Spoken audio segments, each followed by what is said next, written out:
तो बच्चों इस वीडियो के अंदर हम करेंगे क्लास 10th के chapter number 8 introduction to trigonometry की एक्सरसाइज 8.1 का क्वेश्चन नंबर 7। तो क्वेश्चन नंबर 7 में हमें दिया है if cot theta equal to 7/8 evaluate 1 plus sine theta into 1 minus sine theta, यहाँ पर इनके बीच में इंटू होती है, फिर 1 प्लस कॉस थीटा और 1 माइनस कॉस थीटा, इनके बीच में भी मल्टीप्लीकेशन है, और फिर सेकंड पार्ट में हमें कॉट स्क्वायर थीटा की भी वैल्यू बतानी है। तो सबसे पहले तो जो हमें ये रेशो बताया है कॉट, इससे हमें किस किस की वैल्यू पता चलेगी। कॉट थीटा होता है हमारा बेस अपॉन परपेंडिकुलर।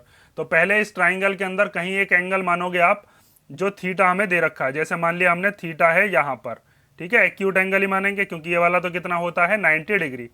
जैसे इसका नाम दे देते हैं हम, ट्राइंगल का नाम ABC, और हमने ए पॉइंट पर मान लिया थीटा, आप सी पर भी मान सकते हो, कोई दिक्कत नहीं है उससे। तो यहाँ पर अब थीटा के जो सामने वाली जो साइड होगी, जिस भी एंगल के रेफरेंस में हम बात करते हैं, उसके सामने वाली साइड क्या कहलाती है, परपेंडिकुलर। ये तो परपेंडिकुलर हो गया।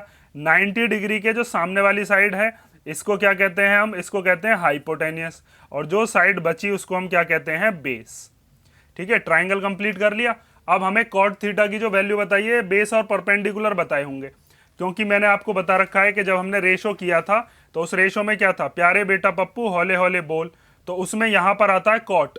कॉट को हम क्या लिखते हैं, बेस अपॉन परपेंडिकुलर। तो हमें बेस और परपेंडिकुलर की वैल्यूज दे रखी हैं, और फिर हम क्या निकालेंगे, इस ट्राइंगल को कंप्लीट करके निकालेंगे हाइपोटेनियस, क्योंकि जब हम साइन निकालेंगे या कॉस निकालेंगे तो वहां साइन और कॉस में हमें हाइपोटेनियस की जरूरत पड़ेगी। साइन क्या होता है, परपेंडिकुलर अपॉन हाइपोटेनियस, कॉस क्या होता है, बेस अपॉन हाइपोटेनियस। तो हाइपोटेनियस तो चाहिए ही। तो सबसे पहले तो इसके अंदर आप क्या काम करोगे कि हमें क्या क्या चीज दे रखी है उसको लिखोगे। तो सबसे पहले हम लिखते हैं कि हमें दे रखा है कॉट थीटा, जो कि कितना होता है, base upon perpendicular, base upon perpendicular. और बेस का नाम क्या है, अभी मैंने आपको ट्राइंगल बनाकर बताया, उसमें बेस है अपना AB, और परपेंडिकुलर कौन सा है, परपेंडिकुलर है BC। और हमें कॉट थीटा की वैल्यू भी दे रखी है, कितनी है, 7/8। तो जब हम इससे इसको कंपेयर करेंगे तो AB की वैल्यू कितनी हो जाएगी, मतलब बेस कितना हो गया 7 और परपेंडिकुलर कितना हो गया अपना 8। तो अब इसके अंदर पाइथागोरस थ्योरम लगाकर हम क्या निकालेंगे, पहले AC निकालेंगे। तो इन ट्राइंगल ABC, और इसके अंदर 90 डिग्री के सामने हाइपोटेनस एक तरफ आती है, कौन सी थ्योरम लगा रहे हैं हम, ये हम लगा रहे हैं पाइथागोरस थ्योरम। तो बाय पाइथागोरस थ्योरम, इसके अंदर आप लिख सकते हो कि AC का स्क्वायर इक्वल टू क्या होगा, AB का स्क्वायर प्लस BC का स्क्वायर। तो AC की वैल्यू तो हमें पता नहीं है, लेकिन AB हमें पता है, वो है 7, तो 7 का स्क्वायर। फिर BC पता है यहाँ से यहाँ तक, वो कितना है 8, तो 8 का स्क्वायर। तो 7 का स्क्वायर कितना होता है 49, और 8 का स्क्वायर कितना होता है, 8 8 जा 64।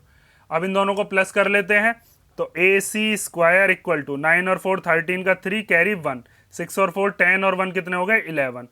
तो ये तो बाहर आएगा नहीं इसमें से कुछ, इसको ऐसे ही लिख लेते हैं कि AC इक्वल टू कितना आ गया, √113।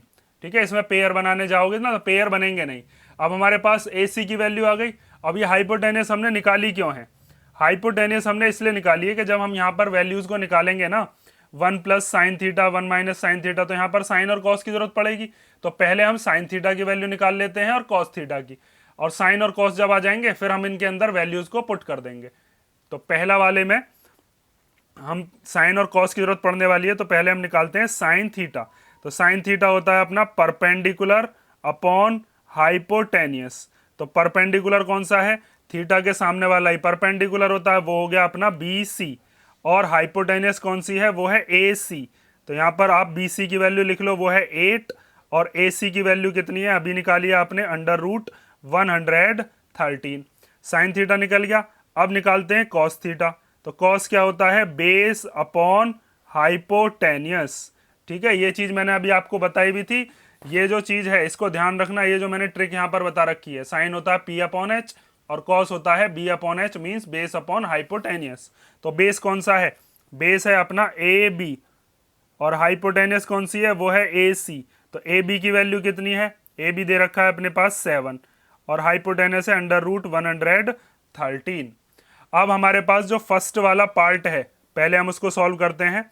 तो फर्स्ट पार्ट में हमें दिया है 1 प्लस साइन थीटा और फिर दूसरे ब्रैकेट में है 1 माइनस साइन थीटा और उसके अपॉन में दे रखा है 1 प्लस कॉस थीटा और फिर है उसके बाद 1 माइनस कॉस थीटा।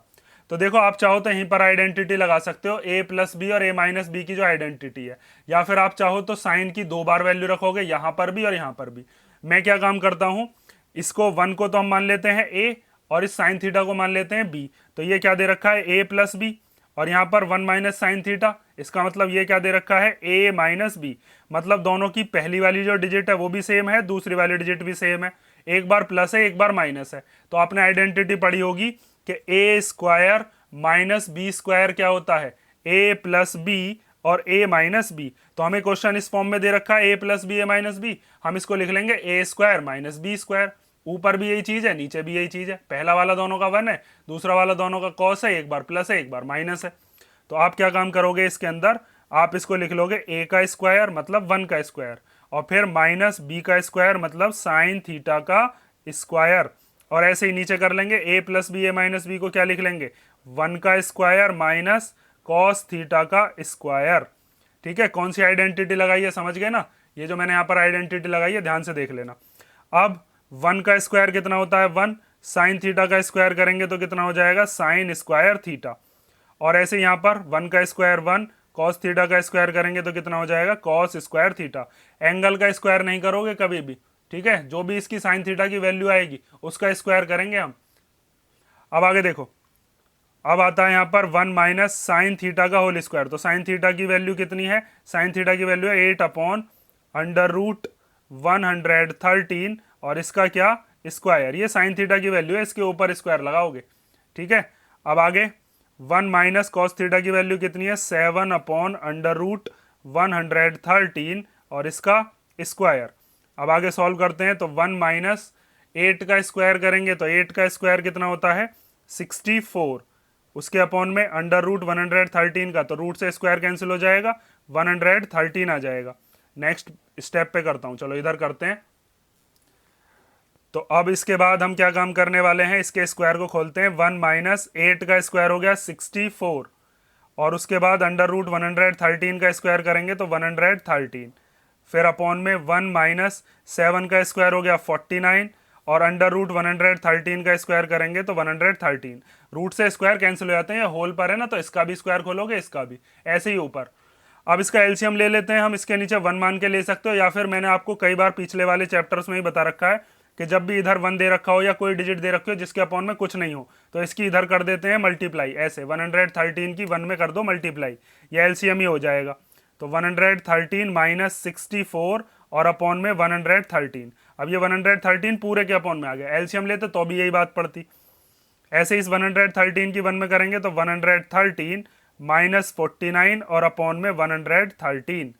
अब इसमें से इसको माइनस कर लो तो 113 में से जब 64 को माइनस करेंगे तो आएगा 49 अपॉन 113 और 113 में से 49 को माइनस करेंगे तो 64 आएगा और अपॉन में 113। उसके बाद ये जो अपॉन वाले जो नंबर होते हैं ये दोनों हो जाते हैं रेसिप्रोकल। और रेसिप्रोकल होने के लिए कंडीशन क्या होती है, ये जो डिवाइड है ये डिवाइड का साइन माना जाता है ऐसे अपॉन में, इसकी जगह पर हो जाएगा मल्टीप्लाई और ये नीचे वाली जो डिजिट्स हैं ये हो जाएंगी रेसिप्रोकल। तो इनको आप लिख लोगे 49 अपॉन 113 मल्टीप्लाई, ये ऊपर जाकर उल्टा हो जाएगा 113 ऊपर 64 नीचे, 113 से 113 कट गया, क्या बचा 49 अपॉन 64। ठीक है, ये किसकी वैल्यू आ गई अपने पास, ये आ गई जो फर्स्ट वाला पार्ट हमें दिया था 1 plus sine theta 1 minus sine theta इन दोनों का product, 1 plus cos theta 1 minus cos theta इन दोनों का प्रोडक्ट, वो सॉल्व करके कितना आया 49 अपॉन 64। और यहाँ पर मैंने कौन सी आइडेंटिटी लगाई है उसको भी ध्यान से देख लेना, चाहो तो मैं यहाँ पर लिखे देता हूँ। हमने आइडेंटिटी लगाई है a प्लस बी और a माइनस बी, वो क्या होता है ए स्क्वायर माइनस बी स्क्वायर। ठीक है, ये वाली आइडेंटिटी हमने यहाँ पर लगाई है।